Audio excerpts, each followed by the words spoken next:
All right, guys, 1998, 99 Ford Explorer, same thing. The belt came loose, steering got hard, battery light came on, discovered this guy broken right here. So let me hang my light up and show you guys what I'm working over here. So I use this 13 millimeter right here. It fits perfectly on this. But prior to that, you're gonna have to remove this leather pipe right here. So unscrew here, just a couple of threads. Unscrew a couple of threads here, disconnect this sensor right here. So all you do is push on this tab and take out this sensor, put it to the side, make sure you connect that back. There's a pipe here, okay, vacuum line right here. So all you do is you yank this on this. Just be careful you don't break the other end. Just yank on it, it should come off. And then the pipe from each side, you're gonna have to pry it with a screwdriver because it's probably locked on, like it gripped on. It's been there for so long. Just pry it open. This thing comes off, that thing comes off. So right here is very visible. I wish I had taken this apart together. So right there where the tensioner was sitting right there. So it's only one way that's gonna go because it has these notches inside.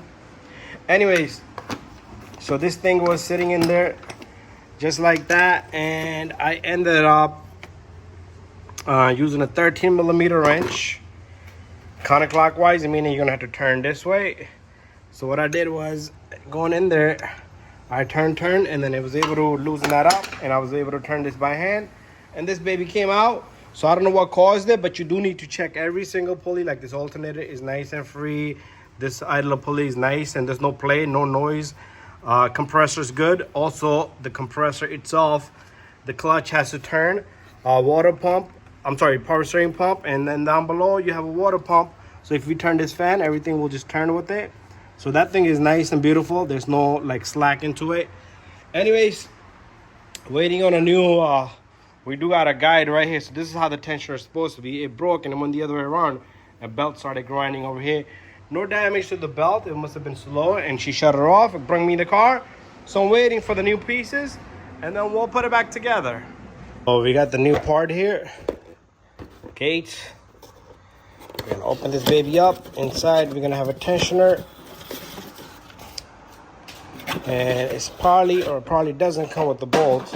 So it doesn't come with the bolt. We're gonna have to reuse that bolt. Anyways, this is what this baby look like, and we're gonna replace this. So the tensioner, you can see how it goes there. Okay, that's how it pushes the belt. So it's gonna go in some type of direction like that. Okay, just like that. And these notches are only gonna fit one way if you get it this way, and then we can yank it from right here to put the belt on. Anyways, I got only one hand, so I'm gonna have to manage that. This baby goes here. There's no washers, no nothing, and that's it. Let me get this in there. So what I'm gonna do here is I'm gonna get this baby in there just like that, and I'm gonna get the bolt on there, and I'm gonna lock it up slowly, and then we'll talk. Okay, I got everything in there. So now all we need to do is put our wrench on. You gotta go clockwise, okay? My wrench is the wrong way. Let me switch it around.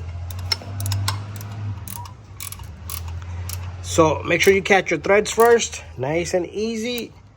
Bada bing, bada boom. Don't go crazy with the bolt because you will snap it and then you're in more trouble. All it needs is to hold in place. Anyways, now I need to get a 3/8 drive ratchet. Push that tensioner and make sure you have your belt everywhere. So what I want to do here is I want to take off my belt off that power steering pump over there. Okay, let's get it on here.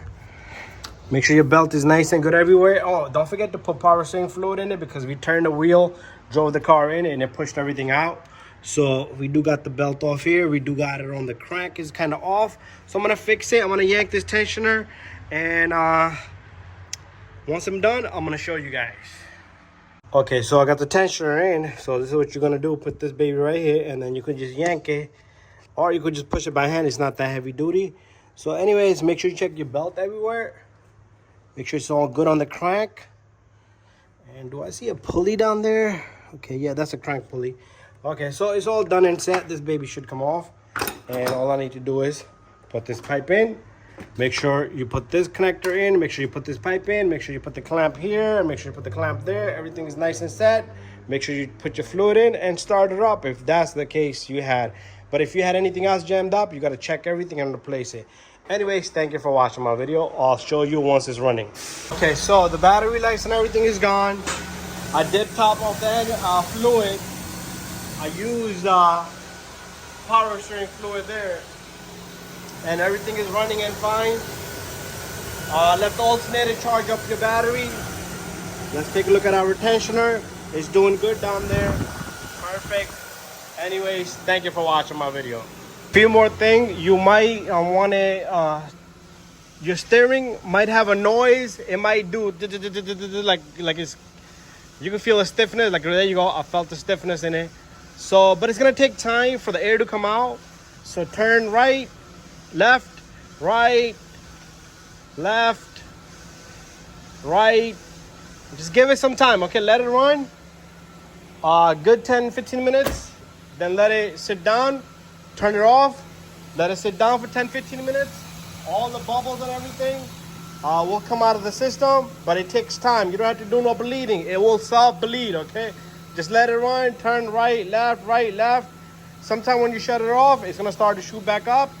That means there's so much pressure of bubbles in there. Air is being compressed out. It wants to come back out, which is normal. Let it calm down. Top it off. I usually let it run so that bubbles can circulate out of there.